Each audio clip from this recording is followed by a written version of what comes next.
does. Okay, great. You guys. How you guys doing? Great. So if you could do me a really huge favor, if you could stand up for me, that would be amazing. We've been sitting for a full hour. Really, for real. For real, please. Okay? And if you could do me a favor, just take a deep breath in and let it out. If you could take another deep breath in and let it out with an audible sigh.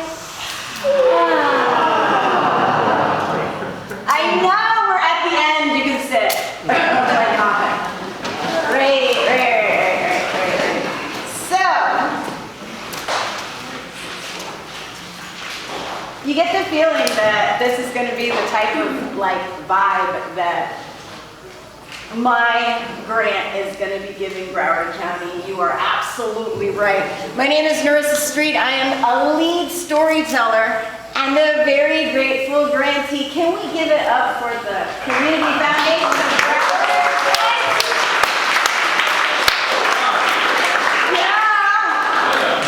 And definitely my friend and yours, Jim Shermer, all the way in the back. If you can.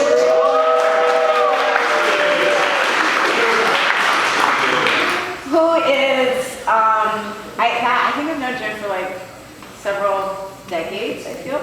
But more than that, he is the employee of the Broward County Cultural Division, which is an initiative of the Broward Cultural Council.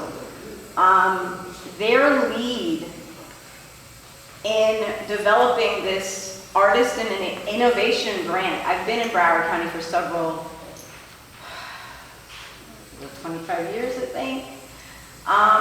And for them to take this beautiful step towards innovating in this way really speaks to what is on the cusp of Broward County. So again, I'm a very grateful grantee.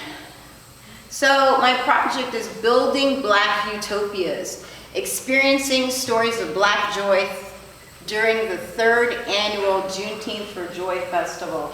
And so let me tell you about it. Let's see. So what are we doing? We are gathering stories of joy in formerly red-lined neighborhoods to share in person at the picnic, also known as Juneteenth, which will be happening on Sunday, June 19th. So why are we doing that? Because joy is the antidote to blight. What we on our team are calling this project is transforming red lines into green spaces. Okay? So, you guys are awesome. Oh, right? So, when I had a conversation with somebody about talking about joy, and the person said back to me, well, what do you mean joy? And I was like, what do you mean? What do I mean joy? Like, everybody knows what joy is. But the pushback from me, from that person was, people think that joy is like this big event. Like, it's Christmas, it's some beautiful holiday, it's a wedding, it's us, it has to be this big experience. When really what joy is the alignment in your being with choice and power, moment to moment. No matter what is happening in the world, if you know that you have the opportunity to take a step in the direction that you want, to make choices, then you have joy. And so that is how we take these stories and transform these beautiful, valuable neighborhoods from the inside out. So why this particular project? So they told me to tell you who I am. I am the 2017 Theater Teacher of the Year for Broward County Cultural Division. Schools, the Broward County School District, I apologize. I do a lot. Okay. I'm classically trained in theater and professionally trained in communications. I've been on the radio, I've been on television, I've traveled globally as a speaker and a storyteller.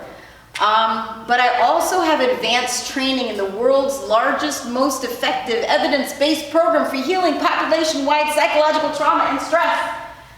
Coincidentally, you heard about it from our first grantee, the Center for Mind-Body Medicine. I recently was on PBS talking about being a public school teacher trained in mind-body medicine.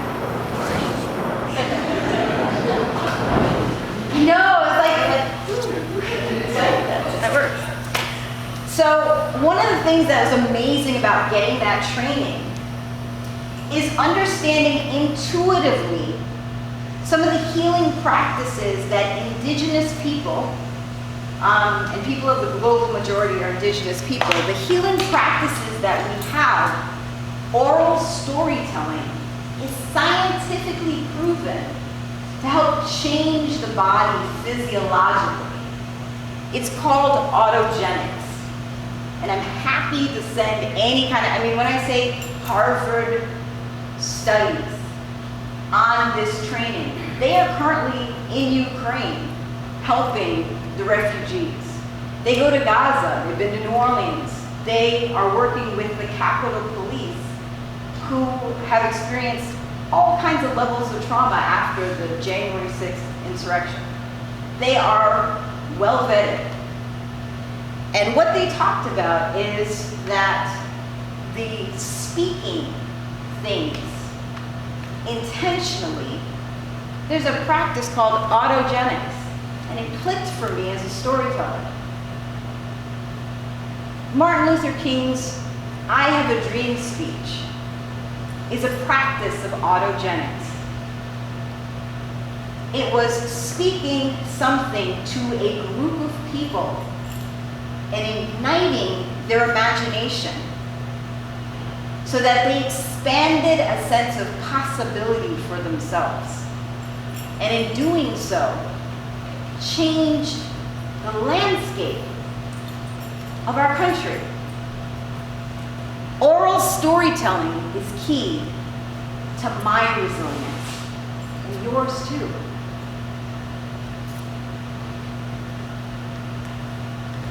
So here's what life looks like in divested neighborhoods. These are redlined neighborhoods.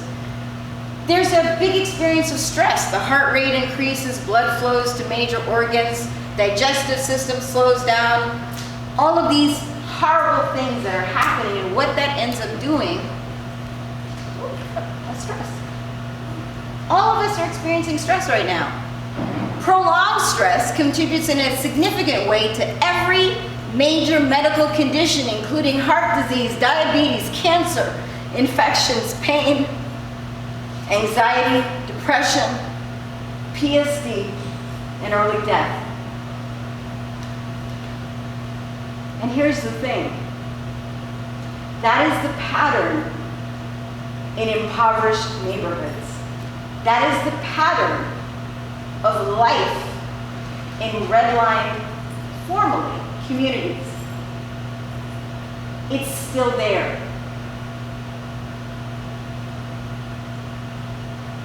But, as I said before, there's an antidote. Change the story.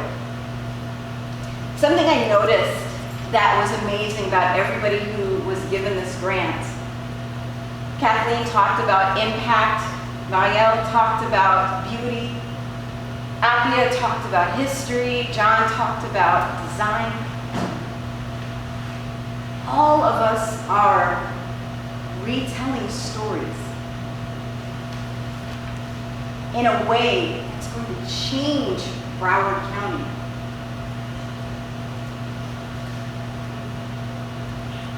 And so my approach to telling this joyful story, using both the intersection that I uniquely stand on, being a teacher, a storyteller, a filmmaker, trained in mind-body medicine. We're connecting our body and mind with this cultural technology. Story is a technology to celebrate people and places. And if you didn't know, this is something that they talk about when people go into spiritual places, like temples or mosques or churches. You witness things. They talk about being a witness. Being in an audience has a physiological impact on you. All experiences are more powerful when experienced as a group. In placemaking, it's called the third place. You can look that up. We here together are experiencing something that will never be experienced again. Because the moment you step out of that room, that door, I've changed you, yes. But then the world's going to change you. And even if we come back together, we're different. And so what's amazing about what we're going to be doing in building the Black Utopias is we are gathering together in this beautiful place that has been designated as a safe space for this one purpose. So here's what that looks like. We are going into a few beautiful neighborhoods. These are the ones that have been confirmed. There are a couple of neighborhoods right now that I can't talk about because people are moving things around so that we can get the spaces. But we are the grant that's up first. June 19th is like a month and some away. Everybody is invited to the picnic. Did you know that?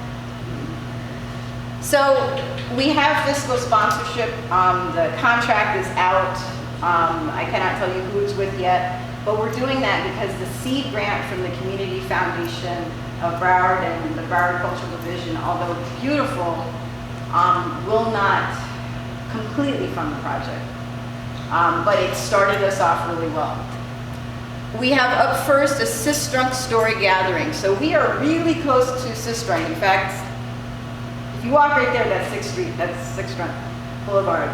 This neighborhood is rich with history. And I'm going to show you a little bit of it.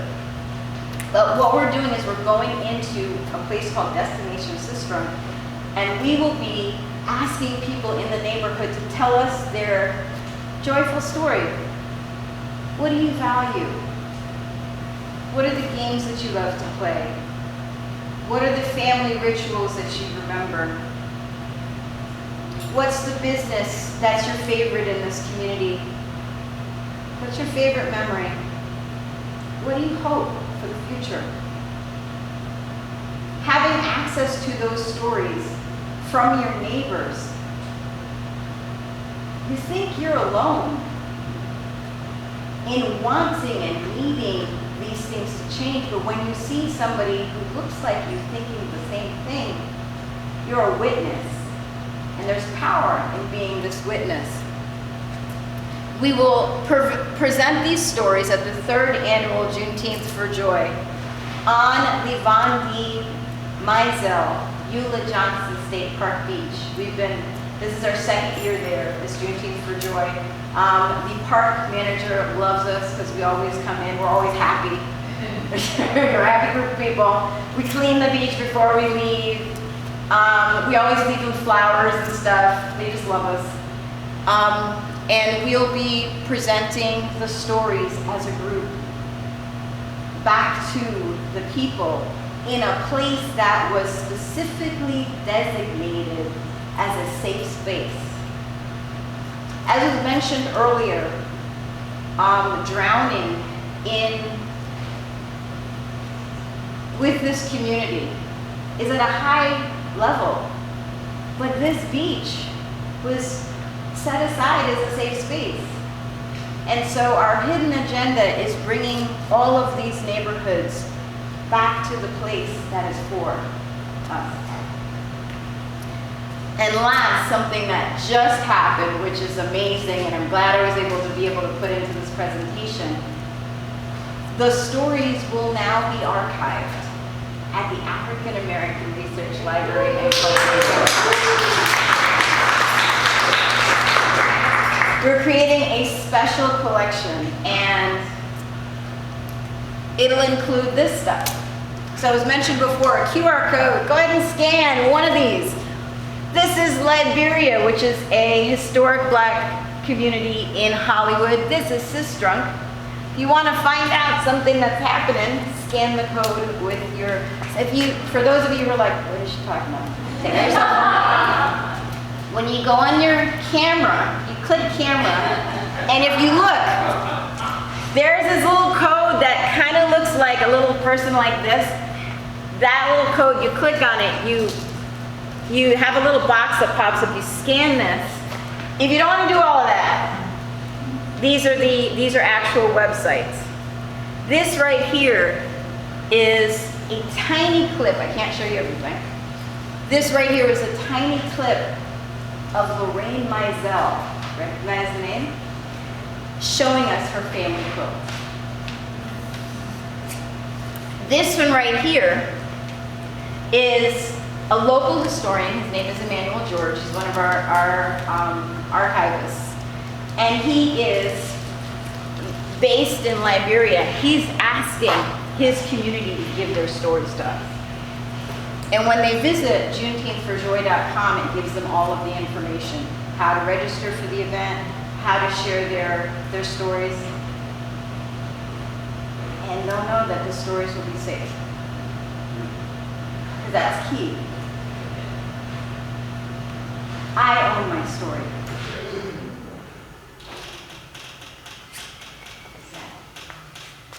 So, who's already said yes? These are a few people that I have to thank, as well as the Community Foundation of Broward and Broward Cultural Division. My advisory board, Andriana Mariuda, she just came back from the Ukraine. She is a South Florida Visual Consortium winner. She's our lead videographer and photographer. Angela Caruso is an engineer. He has saved me about $5,000 so far in helping us organize, because we have a special thing that I'm not revealing to you, but that you'll only experience if you come to Juneteenth for Joy. And he's saved us in developing that thing that I can't really reveal right now. Derek Davis is in the room with us right here. Of the Trailblazers, he's helping me make sure that I'm catching the stories the right way, and that I am maintaining the integrity of the stories and the neighborhoods that we're visiting. There are 8 redline neighborhoods in Broward County. Emmanuel George is one of our lead archivists, and Regan Mendoza. As I said, I'm a storyteller of all kinds. We developed a podcast together, and he's my audio guy. So these stories are very audio heavy, because a lot of people don't want to be on camera. And so he's helping me make sure that I get all of my audio right, which is really key. Organizations, a Mindful Broward, who supports me in remaining sane. Happy Homes Florida Real Estate. Interestingly enough, real estate agents are really interested in this project because, wow, increasing the value of a neighborhood. I don't know. So, the Rabbit Hole Elevated Vegan Comfort Cuisine, they just told me that they're going to donate for 100 people. The first 100 people come, they get like a whole little, like, vegan thing, which is great. Yes! It was awesome. There's the bright line. Well, no, I don't think that's the bright. Yes, that was the bright line. It was perfect, perfectly timed. And Tara G of those 2 girls in the morning, who listens to? Am I the only one who listens to 101.5 Blight FM in the morning? I guess I am. So, she's awesome. She's so awesome. So she's going to be one of our MCs. Like, 101.5 Blight FM? No, am I the only one? She's so awesome. Anyway, she is going to be one of our MCs. So again, we have an amazing team. We have an amazing project. Again, thank you, Community Foundation of Broward, Broward County Cultural Division. We are listed on the arts calendar. This project is made possible with support from the Broward County Cultural Division, and this project is made possible with support from these Community Foundation of Broward funds, the Helen and Frank Stoikov Charitable Endowment, the Lewis and Rudy Dill Charitable Fund, and the Mary and Alex McKenzie Community Impact Fund. Please thank those wonderful families for supporting all 5 of us.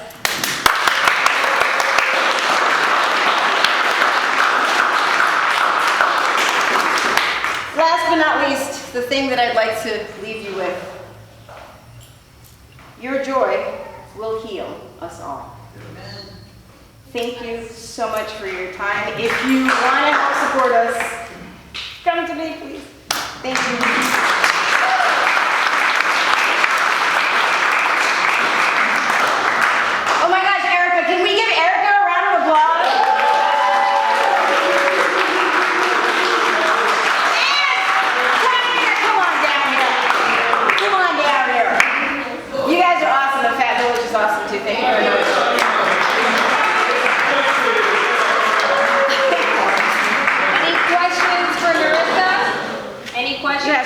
I'm sure somebody has questions. Someone has questions. No questions? We have one. Yes, here, go. Okay. Questions, yes. Hi. What got you started as a storyteller? What got me started as a storyteller? Yes. Or how much time do you have? Literally, that my mother told me the story. 3 years old, sitting in front of the cereal box on the kitchen counter, and there was like this little map on it, and then I just started chatting about where the bunny was going, and I started writing. Like, I've been telling stories literally all of my life, and stories are really. There's an amazing book, and if you talk to me long enough, I will give you the bibliography. There's amazing books on what story does. Storytelling is one of the things that we as humans do that they say animals don't do. Like,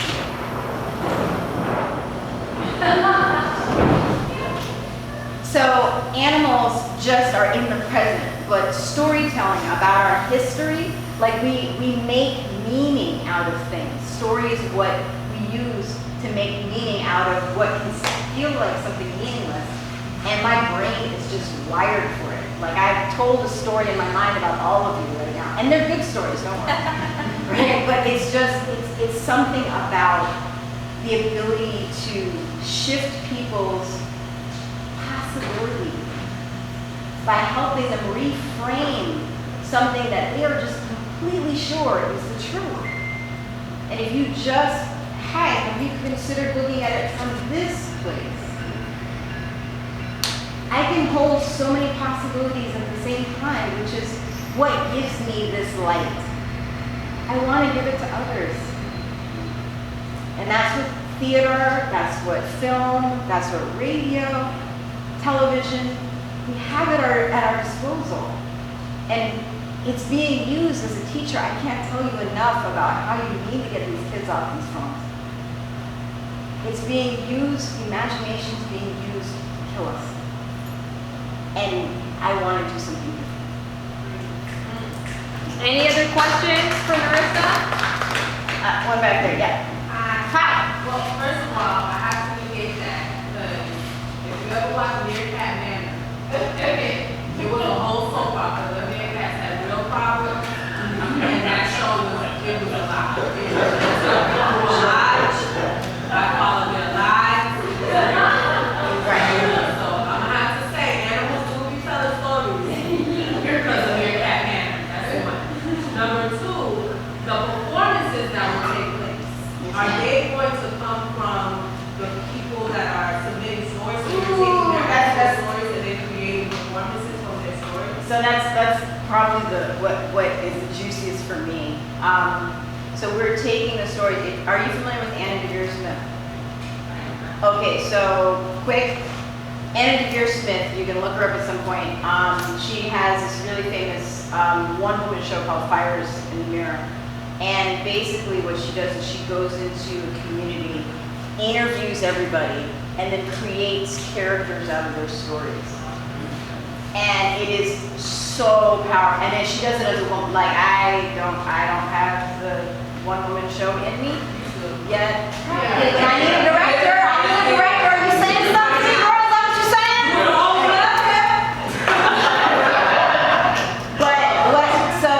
So again, so that's part of it. So gathering the stories, and then the last thing, and I apologize for making sure that I want to make sure that this is said. This story gathering will continue after June 19th, right? It can't stop. There are people who reached out to me that, of course, I can't talk about until the contract, but we're starting in Broward. Let's say that way, right? So it's the archival, everything. It's so important to own your own story for whatever community you're in. So let me and our project stand as an example to whatever community you represent, that you have to own your story. And that there's a very powerful thing in being able to own the story, to own the archive, to allow your own community to access those stories so that you can see yourself. As somebody who teaches the next generation, there's nothing more powerful than somebody walking into the room who's just a little taller than you and has a little bit of, little peach fuzz or whatever, and who is speaking to you and telling you this is what's possible for you. So I'm very grateful. I'm grateful to be here, happy to help others develop things like this for their own communities, and looking forward to where this takes us. So everybody's invited to the picnic. Juneteenthforjoy.com is where you can register. Again, we are up first, so please support, spread the word, and thank you, Erica, for everything.